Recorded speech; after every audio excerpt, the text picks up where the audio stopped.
కాబట్టి ఇప్పుడు ఆజ్యధార వేస్తే అగ్నిహోత్రంలో అగ్నిహోత్రం ఎలా పైకి లేస్తుందో అలా లేచాడు అక్షకుమారుడు. లేచి రథాన్ని పూంచుకుని హనుమ మీదకి వచ్చారు. చిన్న పిల్లవాడు, ఆయన ఏం పెద్ద వయస్సున్నవాడు కాడు. హనుమతో యుద్ధం చేస్తున్నారు.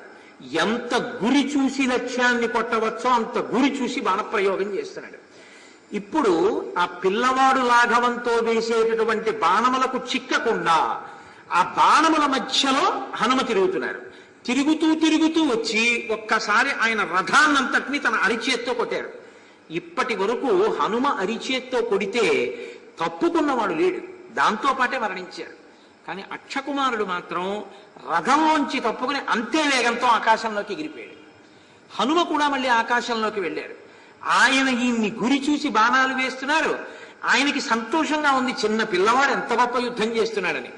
కానీ ఏదో రామరాయల వారి గురించి చెప్తూ ఓ మాట అంటారు, ముదుసలి ఇంటి దీపమని ముద్దుడు మూర్ఖుడు కాడు అని. మా ఇంటి దీపమే కదా ఎంత బాగా వెలుగుతోందో అని ముద్దెట్టుకుంటే మూతి కాలిపోతుంది. అలా సూర్యుడు ఉదయిస్తుంటే బాగుంది కదా అని చెప్పేసి కూర్చుంటే సూర్యుడు ప్రకాశించి మధ్యంతిన మార్తాండుడైతే ఆరోగ్యం చెడిపోతుంది. అప్పుడు తిరగకూడదు కదా, వడదెబ్బ కొడుతుంది, ఎవరు తిరుగుతారు? కాబట్టి పిల్లవాడు బాగా యుద్ధం చేస్తున్నాడని చూస్తూ ఊరుకుంటే వీడు ప్రతాపాన్ని పుంజుకుని నన్నే నిగ్రహిస్తాడో ఏమో, కాబట్టి ఉపేక్షించకూడదనుకున్నారు. ఒక్కసారి అత్యంత వేగంతో ఈ అక్షకుమారుడి కింద నుంచి వెడుతూ ఆయన రెండు కాళ్ళు ఇలా పట్టుకున్నారు, పాదాలు పట్టుకుని ఇలా కిందకి లాగితే తల కిందకి వెళ్ళింది, కాళ్ళు ఆయన చేతిలోకి వచ్చాయి, అంతే. ఇక మళ్ళీ ధనస్సు పట్టుకుని బాణాలని గురి చూసే అవకాశం ఇవ్వలేదు. గిర్ర గిర్ర గిర్ర గిర్ర గిర్ర గిర్ర బట్ట తిప్పినట్టు తిప్పేశారు.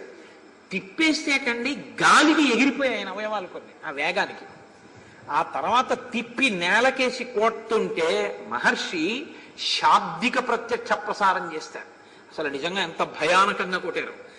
సభగ్న బాహూరుకటి శిరోదర. ఆ దెబ్బ ఇలా తగిలితే తల బద్దలైపోయి ఇక అందులో గుర్తుపట్టడానికి ఏం లేదు, ముక్కలైపోయి ఎగిరిపోయింది. ఏదో శుక్రవారం దిగదుడిచి కొట్టిన కొబ్బరికాయలాగా. ఆ తర్వాత బాహు భుజములు ఎగిరిపోయి, కటి నడుం ఎగిరిపోయింది, ఉదరహ కడుపు చెగిరిపోయింది. ఇలా కొట్టేసి కొట్టేసి కొట్టేసిన తర్వాత రెండు పాదాలు ఆయన చేతిలో ఉన్నాయి, విసిరవతలు పారేశారు మొక్కజొన్న కండిల్లాగా, అంతే ఎగిరిపోయాడు. సభగ్నబాహూరుకటీ శిరోదర చరన్న సృజ్నిర్మధితాస్తిలోచన హతక్షితౌ వాయుసుతేన రాక్షస. ఆ అక్షకుమారుణ్ణి అలా సంహరించారు. మొట్టమొదటిసారి జీవితంలో రావణాసురుడికి తనవాడన్నవాడు చచ్చిపోవడం అంటే బాధ ఎలా ఉంటుందో అర్థమైంది. ఇప్పటి వరకు అందరినీ చంపడం, అందరినీ బాధ పెట్టడం తెలుసు, తన దాకా ఆ బాధ వచ్చేటప్పటికి బాధ అంటే ఏమిటో అర్థమైంది. ఇప్పుడు అర్థమైన వాడు మారే అవకాశం పొందాలి. అంటే రావణాసురుడికి మాట చెప్పే ముందు ఆయన మనసుని ఎంత అధ్యవసాయంతో సిద్ధం చేయడానికి అవకాశం ఉంటుందో అంత సిద్ధం చేసి వెళ్ళే ప్రయత్నం చేస్తున్నారు హనుమ. అయినా వాడి తలకెక్కదది విచిత్రం. ఇప్పుడు ఇంద్రజిత్ వంక చూశాడు, చూసి అన్నాడు, నిన్ను నేను పంపకూడదు. 48వ సర్గ. ఈ సర్గ పారాయణ చేస్తే ఏమినాటి శని దోషం కూడా ఉపశమిస్తుంది అని. కాబట్టి ఆ ఇంద్రజిత్ వంక చూసి అన్నాడు, నీవు యుద్ధానికి బయలుదేరి వెళ్ళవలసి ఉంటుంది. నిన్ను నేను యుద్ధానికి పంపకూడదు, నువ్వు చిన్నవాడివి. కానీ ఇక నేనే వెళ్ళవలసిన పరిస్థితి వచ్చేసింది. అది సామాన్య వానరం కాదు, దాన్ని చంపడం కాదు, అసలు దాని వేగాన్ని ముందు నిగ్రహించి పట్టుకోవాలి. నువ్వు నీకు వచ్చినటువంటి అస్త్ర విద్యల యొక్క మంత్రములన్నీ బాగా ఆమ్నాయించేస్తూ వెళ్ళు. బ్రహ్మాస్త్రాన్ని బాగా స్మరించు. బ్రహ్మాస్త్ర ప్రయోగం చేసి ఆ వానరము యొక్క వేగాన్ని తగ్గించి ముందు పట్టుకుని తీసుకురా. అవధ్యుడు, ఆయన్ని చంపడం అంత తేలిక కాదని నాకు అర్థమవుతోంది. ఎందుకంటే నేను చూసి ఇప్పటి వరకు ఏ వానరమునందు అంత తేజస్సు, అంత వేగం, అంత గమనశక్తి, అంత లాఘవం నేను ఎరగను. వాయువుతో గరుత్మంతుడితో సమానమైన వేగంతో ఉన్నాడు ఈ వానరం అన్నాడు. అన్న తర్వాత ఇంద్రజిత్ బయలుదేరాడు. ఉత్తరాఖండలో అగస్త్య మహర్షి రామచంద్రమూర్తి దగ్గరికి వెళ్ళి మాట్లాడుతుంటే రామచంద్రమూర్తి అడిగారు, రావణుడికి ఇంత పరాక్రమం ఎక్కడిది అని. అగస్త్య మహర్షి అన్నారు, రావణుడు కాదు ప్రమాదకారి, అంతకన్నా ప్రమాదకారి ఇంద్రజిత్ అని చెప్పారు. నిజంగా మీరు ఉత్తరాఖండలో ఇంద్రజిత్ గురించి చదివితే ఎదర యుద్ధకాండ వస్తోందిగా, యుద్ధకాండలో ఇంద్రజిత్ గురించి చదివితే ఇంద్రజిత్ యుద్ధం చేసినంతసేపు మనం ఎంత బెంగ పెట్టుకుంటామో తెలుసా అండి. అసలు రావణ సంహారం అవుతుందా అని బెంగపెట్టుకుంటాం. ఒక స్థితిలో అయితే మొదటిసారి యుద్ధకాండ, అదే మొట్టమొదటిసారి జీవితంలో రామాయణం చదవడం అయితే, ఇంద్రజిత్ యుద్ధం జరుగుతుంటే అసలు రాముడు గెలుస్తాడా అని అనుమానం వస్తుంది. ఎందుచేత అంటే ఒకానొకప్పుడు రావణాసురుడు ఇంద్రుడితో యుద్ధం చేయలేక యుద్ధభూమిని విడిచిపెట్టి వెళ్ళిపోయాడు. వెళ్ళిపోయి విశ్రాంతి తీసుకుంటున్నాడు. ఇంద్రజిత్ వచ్చి ఆయనకి మేఘనాథుడని పేరు. మేఘాలను సృష్టించి మాయతో ఇంద్రుణ్ణి పట్టుకున్నాడు. పట్టుకుని బంధించి తండ్రిని వచ్చి నిద్రలేపాడు. నానా ఇంద్రుడిని పట్టుకున్నాను, రా ఇంటికి వెళ్ళిపోదామని తీసుకెళ్లి కారాగారంలో పారేశాడు. చతుర్ముఖ బ్రహ్మగారు వచ్చారు విడిపించుకోవడానికి, లంకాపట్టణానికి వచ్చి పాకశాసనుడయ్యా ఇంద్రుణ్ణి విడిచిపెట్టన్నారు. అంటే ఆయన అన్నాడు, ఇంద్రుణ్ణి విడిచిపెడితే నాకేమిస్తా అన్నాడు. నీకేం కావాలి అడిగన్నాడు. నాకు అవధ్యుడనై, అంటే నేను మరణించకుండా వరం ఇమ్మన్నాడు. సమస్త భూతములు మరణిస్తాయి, ఆ వరం ఎలా కుదురుతుంది? ఇంకొక మాట అడుగు, నేను యుద్ధానికి వెళ్ళేటప్పుడు ఒక హోమం చేసి బయలుదేరుతాను. ఆ హోమాన్ని పూర్తి చేసి నేను వెడితే నేను ఎవ్వరికీ కనపడకూడదు, నాకు అపజయం అన్నది ఉండకూడదు, ఎవరినైనా తెగటార్చగలగాలి. నేను ఎప్పుడైనా హోమాన్ని పూర్తి చెయ్యకుండా పీటల నుంచి లేచిపోయి యుద్ధానికి వెడితే ఆ రోజే నాకు మరణం కలగాలి, అలా వరం ఇమ్మన్నారు. ఇచ్చారు బ్రహ్మగారు, ఇచ్చి ఇంద్రుడిని విడిపించుకున్నారు. అందుకే ఇంద్రజిత్ అని బిరుదు. ఆ ఇంద్రజిత్తు ఎంత ఘోరాన్ని సృష్టించాడో తెలుసా అండి? రేపు ప్రారంభం అవుతుందిగా యుద్ధకాండ. మీరు విందురు గాని ఒళ్ళు గగురు పొడుస్తుంది, జలధరిస్తుంది, పులకరించదు. కొంతమంది జలధరింతకు పులకరింత, పులకరింతకు జలధరింత అంటారు. శుభవార్త వినేటప్పటికీ నా ఒళ్ళు జలధరించింది అంటారు. జలధరిస్తే భయం, అసహ్యం. పులకరిస్తే సంతోషం. పులకరింత కావాలి, జలధరింత కావాలి. మా ఆయన్ని చూస్తే నా ఒళ్ళు జలధరిస్తూ ఉంటుందంటే అసహ్యంగా ఉంటుంది, అలా అనకూడదు. పులకరిస్తుంది అన్నారు. పులకరింత ఎక్కడో జలధరింత ఎక్కడో తెలుసుకుని మాటని ప్రయోగించాలి. కాబట్టి మన ఒళ్ళు జలధరిస్తుంది ఇంద్రజిత్ యొక్క యుద్ధాన్ని వింటూ ఉంటే. అటువంటి ఇంద్రజిత్ యుద్ధానికి బయలుదేరాడు. ఆయన రథానికి కట్టబడేటటువంటివి, ఆయన రథం ప్రాకృతమైనటువంటి నిర్మాణం కాదు, అది యజ్ఞంలోంచి బయటికి వచ్చినటువంటి రథం. దానికి గుర్రాల్ని కట్టరు, గాడిదల్ని కట్టరు. దానికి 4 సింహాలు లాగుతాయి ఆ రథాన్ని. అంటే ఆయన పరాక్రమం ఎటువంటిదో మీరు చూడండి. ఇంద్రజిత్ అంటే 4 సింహములను పూంచినటువంటి రథం మీద వచ్చాడు. ఇంద్రజిత్ అంటే రామాయణంలో గురి చూసి లక్ష్యాన్ని కొట్టాడంటే పడిపోవలసిందే, అంత లక్ష్యశుద్ధి కలిగినటువంటి మొనగాడు. అటువంటి ఇంద్రజిత్తు ఒక్క బాణంతో పడడం చూశాడు. బాణ పరంపర కురిపించాడు, మండలాకారంగా ధనస్సు తిప్పి. అంటే ఇలా పట్టుకోవడం మానేసి ఇలా పట్టుకుంటారు. పట్టుకుంటే ఏకకాలం అనేక బాణములు విడిచిపెడతారు. ఇన్ని విడిచిపెట్టినా దొరకకుండా బాణాలకి మధ్యలోంచి తిరుగుతున్నారు హనుమ. ఈ హరివీరుడి యొక్క వేగాన్ని ముందు ఆపితే తప్ప ఈయన్ని పట్టుకోవడం కుదరదు, ఈయన్ని కొట్టలేము. కాబట్టి ఈయన్ని ముందు అస్త్రము చేత బంధించాలి. అస్త్రము అంటే మంత్రశక్తితో ఉంటుంది. కాబట్టి ఈయన్ని పట్టుకోవాలంటే సామాన్యమైన అస్త్రం సరిపోదు, బ్రహ్మాస్త్రం వేస్తాను అనుకున్నారు. ఒక్కసారి బ్రహ్మాస్త్రాన్ని అభిమంత్రించి విడిచిపెట్టారు. విడిచిపెడితే అది వచ్చి హనుమ యొక్క వేగాన్నంతటినీ తగ్గించి ఆయన్ని పట్టుకుంది. కానీ హనుమకి వరం ఉంది, ఒక గౌరవానికి. బ్రహ్మగారు అంటే మహానుభావుడు, ఈ లోకముల నుంచి సృష్టించిన వాడు, పితామహుడు. ఆయన ఎందుకు గౌరవం ఉండాలి కదండి. ఇంటి పెద్ద ఆయన అంటే ఆయన మీద గౌరవం ఉండాలి. అంతేగాని ఆయన చెప్తే మాత్రం ఎవరికండి అంటే ఇంకేమిటి ఆ గౌరవం? కాబట్టి ఆయన కొంచెం సేపు అలా కట్టుబడ్డారు. కానీ ఆయన ఏం కట్టుబడరు కాబట్టి వదిలేసింది బ్రహ్మాస్త్రం. కానీ తత స్వయంభోైర్మంత్రై బ్రహ్మాస్త్రం అభిమంత్రితం హనుమాన్ చింతయామాస వరదానం పితామహాత్. నాకు బ్రహ్మగారి వరం ఉంది, ఈ బ్రహ్మాస్త్రం నన్నేం చేయదు, జ్ఞాపకానికి తెచ్చుకున్నారు. ఎప్పుడైతే ఆయన ఒక్కసారి కింద పడ్డారో అంతే చాలని ఆ రాక్షసులందరూ గబగబా పరిగెత్తుకొచ్చారు. తాళ్లు కనబడితే తాళ్లు, తప్పెట్లు కనబడితే తప్పెట్లు, గుడ్డలు కనబడితే గుడ్డలు, అన్నిటితో ఆయన కట్టేశారు. సబద్ధస్త్రేణ వల్కేనా విముక్తో స్త్రేణ వీర్యవాన్ అస్త్రబద్ధంస్య చాన్యం హేనబంధమనువర్తతే. బ్రహ్మాస్త్రానికి ఒక గౌరవం ఉంటుంది. బ్రహ్మాస్త్రంతో కట్టుబడిన వాడిని ఇంకో దాంతో కట్టారనుకోండి, బ్రహ్మాస్త్రం వదిలేస్తుంది. బ్రహ్మాస్త్రం వదిలేసింది అనుకోండి, ఇంకా మళ్ళీ సూర్యోదయం అయ్యే వరకు ఇంకో అస్త్రం కట్టదు. కాబట్టి ఆయన తలుచుకుంటే ఆ రోజే లంకాపట్టణాన్నంతటి సముద్రంలో ముంచేయగలరు. ఎందుకంటే ఇంకా ఏ అస్త్రం కట్టలేదు ఆయన. ఇంద్రజిత్ చూశాడు ఈ విషయాన్ని. అహో మహత్కర్మ కృతం నిరర్ధకం రాక్షసైర్మంత్రగతిర్విముష్ట పునశ్చనస్త్రే విహతేస్త్రమన్య ప్రవర్తిత సంశయతాత్మ సర్వే. ఇప్పుడు నేను మళ్ళీ బ్రహ్మాస్త్రం వేయడమో కుదరదు, ఇంకొక ఏ అస్త్రం వేసినా పట్టుకోదు. సూర్యోదయం వరకు ఇంకా ఈ హరివీరుణ్ణి ఆపడం సాధ్యం కాదు. ఎంత పని చేశారా వీళ్ళు, బట్టలతో తాళ్లతో ఆయన్ని కట్టారు, లేనిపోని ప్రమాదాన్ని తీసుకొచ్చారు అనుకున్నారు. ఆయన అనుకున్నారు మనసులో, సరే ఎంతసేపు యుద్ధం చేస్తాను, చూడాలి కదా 10 తలల పురుగుని, ఏదో 4 మాటలు చెప్పాలి కదా, సరే చూద్దాం అనుకున్నారు. ఈయన్ని పట్టుకున్నారు, కర్రలతో కొడుతున్నారు, తాళ్లతో కట్టారు, ఈడ్చుకుంటూ రావణాసురుడి యొక్క సభామంటపంలోకి తీసుకెళ్లారు. హనుమ రావణుణ్ణి చూశారు, నిద్రపోతుండగా చూశారు, అశోకవనానికి వచ్చినప్పుడు చూశారు. ఇప్పుడు 10 తలలతో 20 చేతులతో కొంగల బారు వెడుతున్నటువంటి నల్లమబ్బ ఎలా ఉంటుందో అలా తెల్లటి బట్ట కట్టుకుని, విశేషమైనటువంటి విలువన్న వస్త్రం కట్టుకుని, ముత్యాల హారాలు వేసుకుని, స్ఫటికములతో చేయబడిన ఆస్తరణం మీద ఒక ఉత్తమమైనటువంటి ఆసనం మీద కూర్చున్నటువంటి ఆ రావణాసురుణ్ణి చూశారు.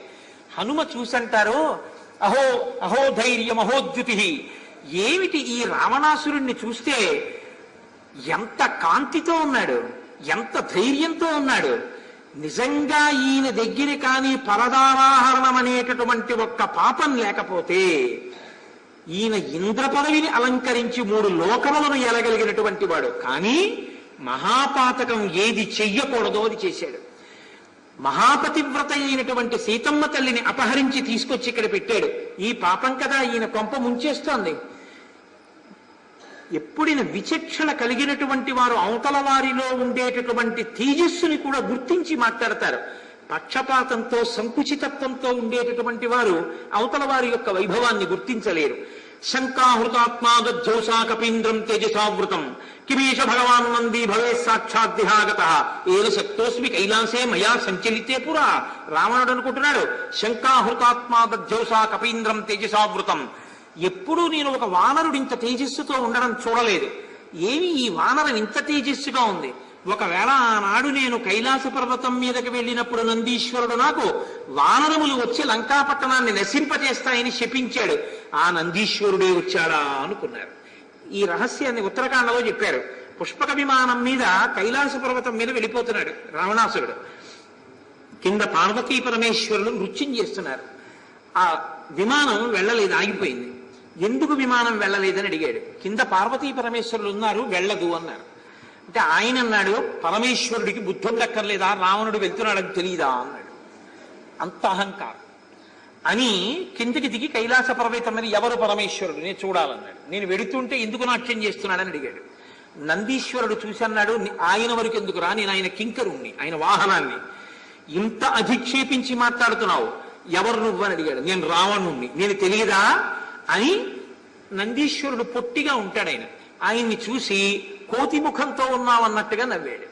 ఆ పరిహాసం చూసి నందీశ్వరుడు అన్నారు, నిన్ను ఏ కోతి ముఖమని నన్ను చూసి నవ్వావో ఆ కోతులే వచ్చి నీ లంకాపట్టణాన్నంతటిని నశింపజేస్తాయి, నీ ఆయుర్దాయాన్ని నశింపజేస్తాయి అన్నారు.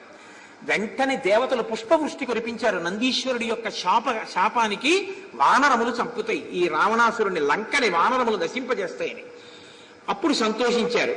ఈ రావణాసురుడు కైలాస పర్వతాన్ని పరమశివుడు తనకి దర్శనం ఇవ్వలేదన్న కోపంతో కదిపేశాడు. భుజములు ఆయనకి 10 తలకాయలు 20 చేతులు కదని 20 చేతులు కింద పెట్టి కదిపాడు.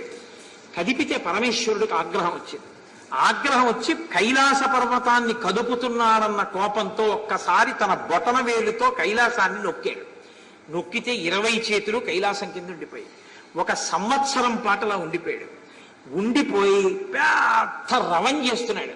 ఆ రవానికి సముద్రములు ఘూర్నిల్లాయి.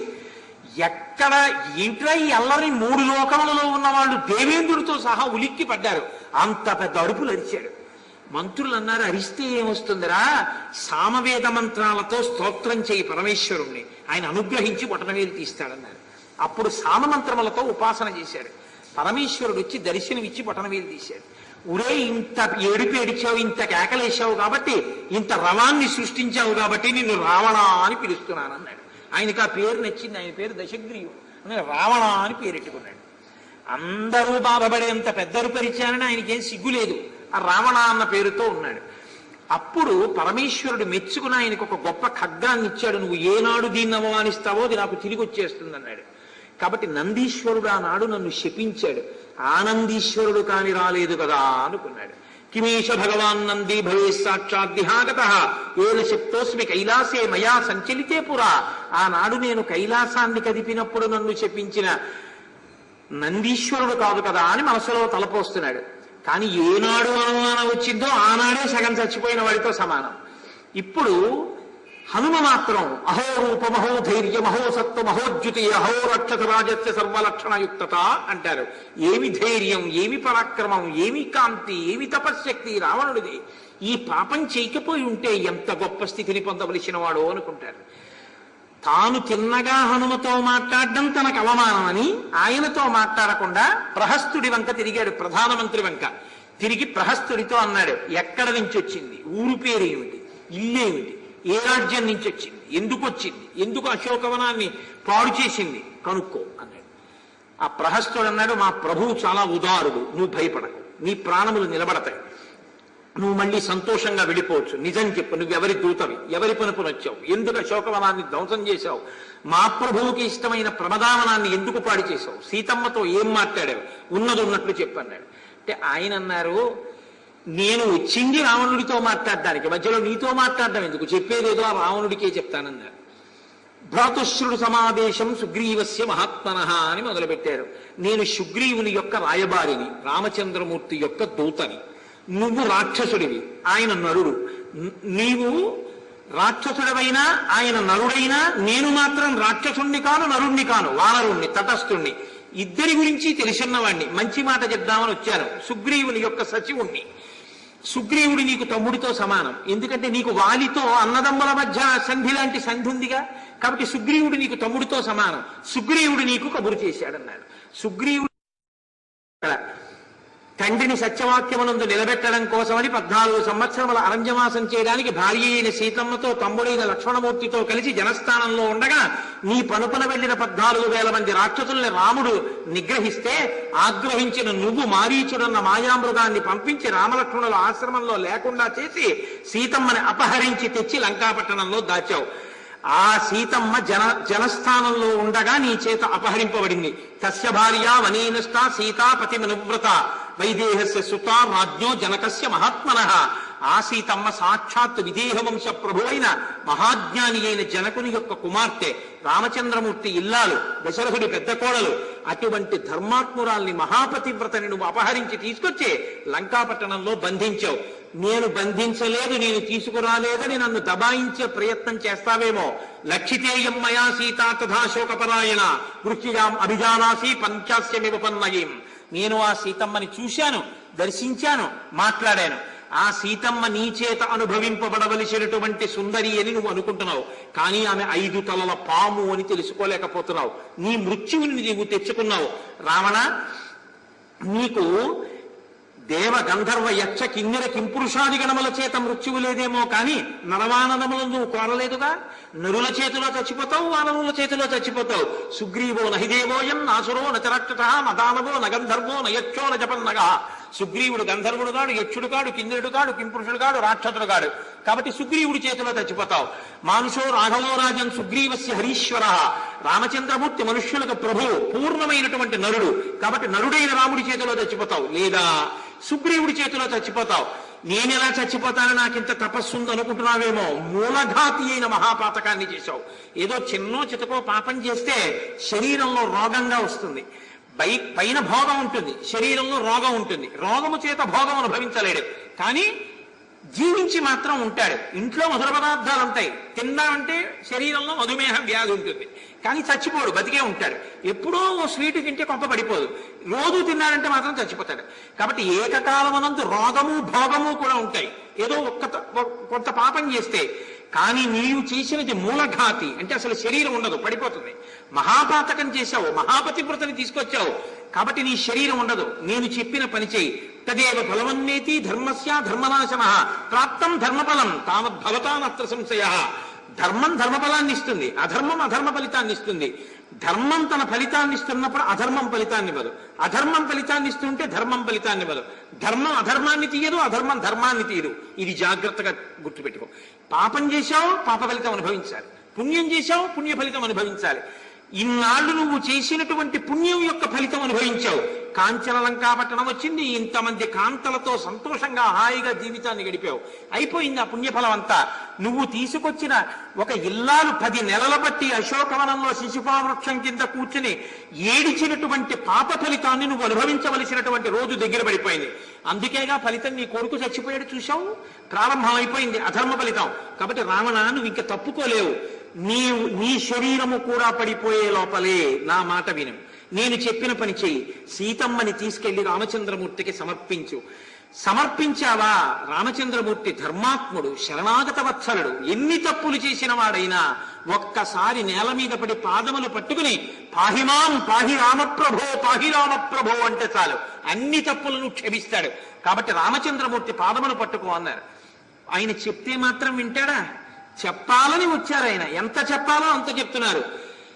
బ్రహ్మా స్వయంభూశ్చతురాననోవా ఇంద్రో సురేంద్రో సురనాయకోవా, ఎవరైనా సరే రుద్రో స్త్రీనేస్త్ర త్రిపురాంతకోవా క్రతుం న శక్తః ఇది రామవధ్యం. రామచంద్రమూర్తి ఒకసారి చంపేస్తానని ప్రతిజ్ఞ చేసినటువంటి వాణ్ణి రక్షించడం అన్నది మాత్రం ఎవరికీ సాధ్యం కాదు. అది బ్రహ్మ స్వయంభూశ్చతురాననోవా, బ్రహ్మ కావచ్చు, స్వయంభూవుడు 4 తలకాయలున్నవాడు కావచ్చు, రుద్రుడు త్రినేత్రుడు త్రయంబకుడు కావచ్చు, ఇంద్రుడు మహేంద్రుడు స్వరపాలకుడు కావచ్చు. కానీ రాముడు చంపుతానన్న వాణ్ణి బతికించడం మాత్రం ఎవ్వరికీ సాధ్యం కాదు.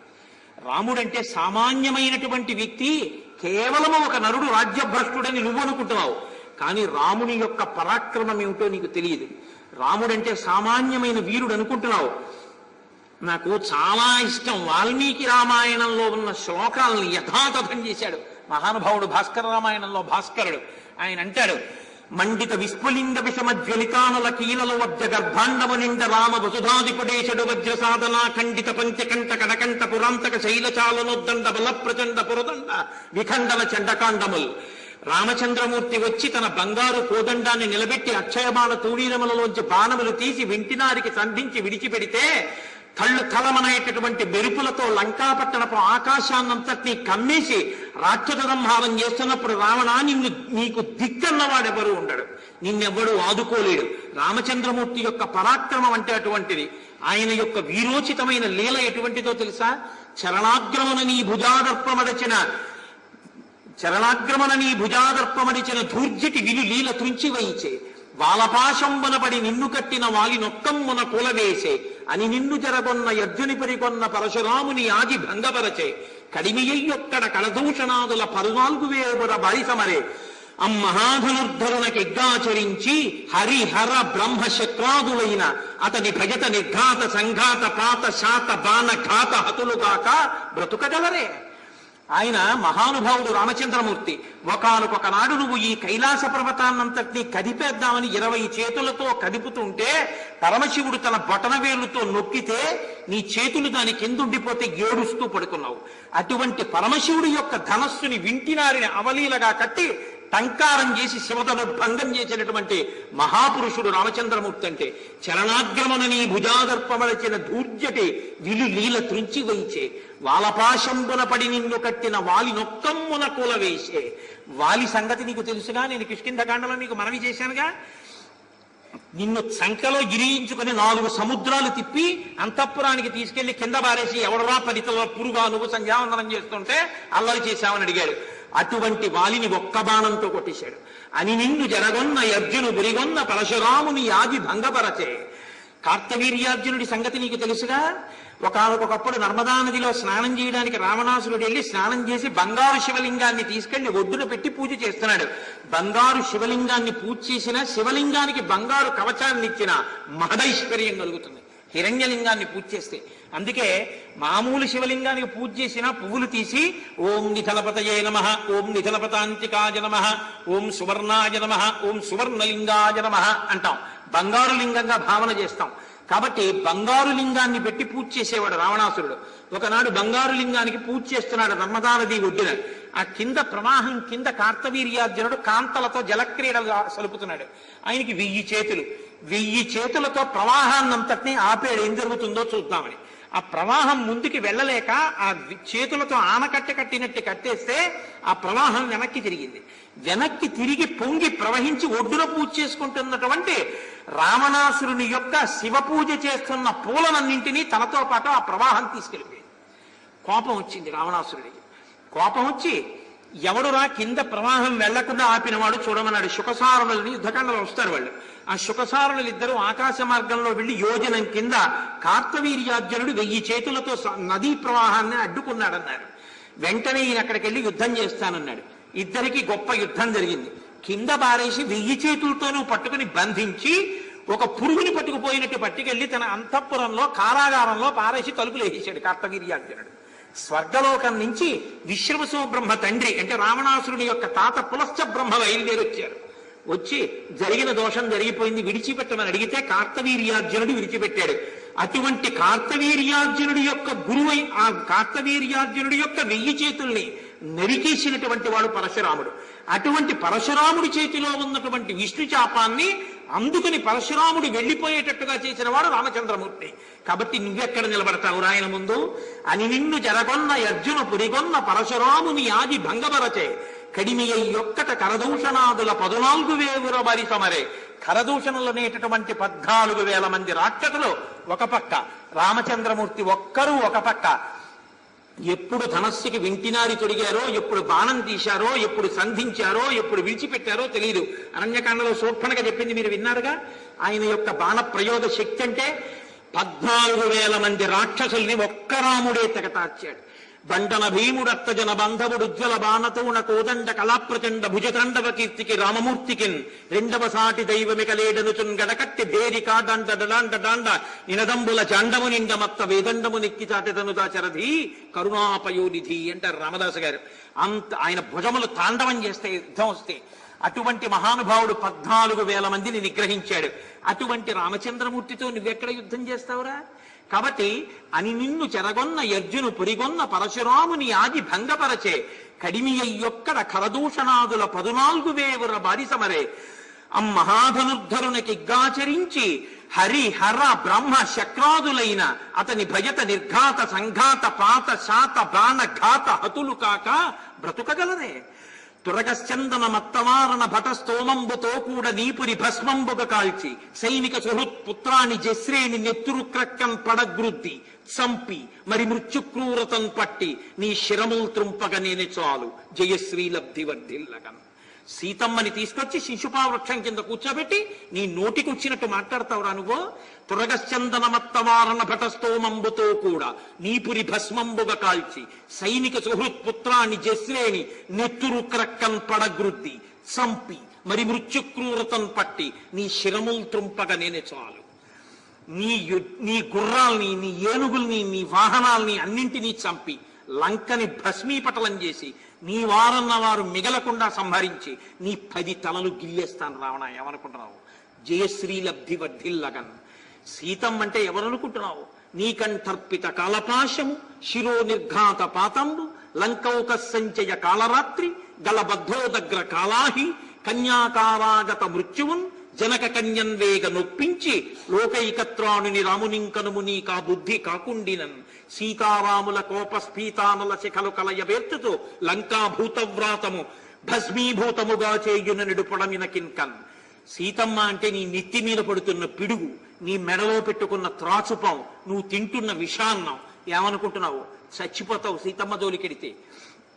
సీతారాముల యొక్క కోపాగ్ని శిఖల యందు బూడిదైపోతావు. నా మాట విని సీతమ్మని తీసుకెళ్లి రామచంద్రమూర్తికి సమర్పించి కృతకృత్యుడవై బ్రతకరా రావణ. ఇంత మాట సభామధ్యంలో తను అనేటప్పటికీ క్రుద్ధుడై ఈ వానరాన్ని సంహరించండి అన్నాడు. అనేటప్పటికీ ఆ యుక్తాయుక్త విచక్షణే ఉంటుంది. యథా రాజా తదా ప్రజ. కాబట్టి వీళ్ళందరూ లేచిపోతున్నారు. విభీషణుడు ధర్మాత్ముడు తమ్ముడు లేచి అన్నాడు, అన్నయ్య సాధుర్వా యదివా సాధు పరైరేషా సమర్పిత బ్రవన్ పరార్థం పరమాన్న దూతో వదమర్హసి. అన్నయ్య రాయబారి అనేటటువంటి వాణ్ణి, దూత అన్నవాణ్ణి పంపించిన వాడెవరో ఆయన ఏం చెప్పమన్నాడో అది చెప్తాడు. నీవు ఇంద్రుణ్ణి ఓడించిన వాడివి, దేవతల్ని ఓడించిన వాడివి, నీ పరాక్రమం గురించి అందరికీ తెలుసు. ఎక్కడో 100 యోజనముల సముద్రానికి ఆవతల ఉన్న దండకారణ్యంలో సుదూరంలో ఉన్నటువంటి ఆ రాజకుమారుడైనటువంటి రామచంద్రమూర్తి ఈ వానరంతో నీకు రాయబారం పంపించారు. ఇప్పుడు ఈ వానరాన్ని చంపేస్తే వెనక్కెళ్ళి నీ పౌరుష ప్రతాపాలు చెప్పగలిగిన వాడు ఎవరుంటాడు? ఎప్పటికీ తెలుస్తుంది. అయినా దూతని సంహరించచ్చా అన్నయ్య? ఇన్ని శాస్త్రాలు చదువుకుని ఇంత వేదం చదువుకున్న నువ్వే దూతని సంహరిస్తే ఇంకా చదువుకోవడం అన్నది అనవసరం అనిపిస్తుంది. కాబట్టి అన్నయ్య, నిగ్రహాన్ని పాటించు. దూత మీద కోపం వస్తే అంగవైకల్యము చేయవచ్చు, ఏదో ఒక అవయవాన్ని తీసేయచ్చు, కాల్చినటువంటి ముద్రలు వేయవచ్చు, అటువంటి పనులు చెయ్యాలి, కానీ దూతని చంపకూడదు. కాబట్టి సాధుర్వా యదివా సాధుహో పరైరేష సమర్పిత బ్రువన్ పరార్థం పరవాం నదూతో వదవర్హసి. దూతని మాత్రం చంపకూడదు. మంచిగా ఉండని చెడుగా ఉండని నీవు చెయ్యవలసింది ఇంతవరకు మాత్రమే.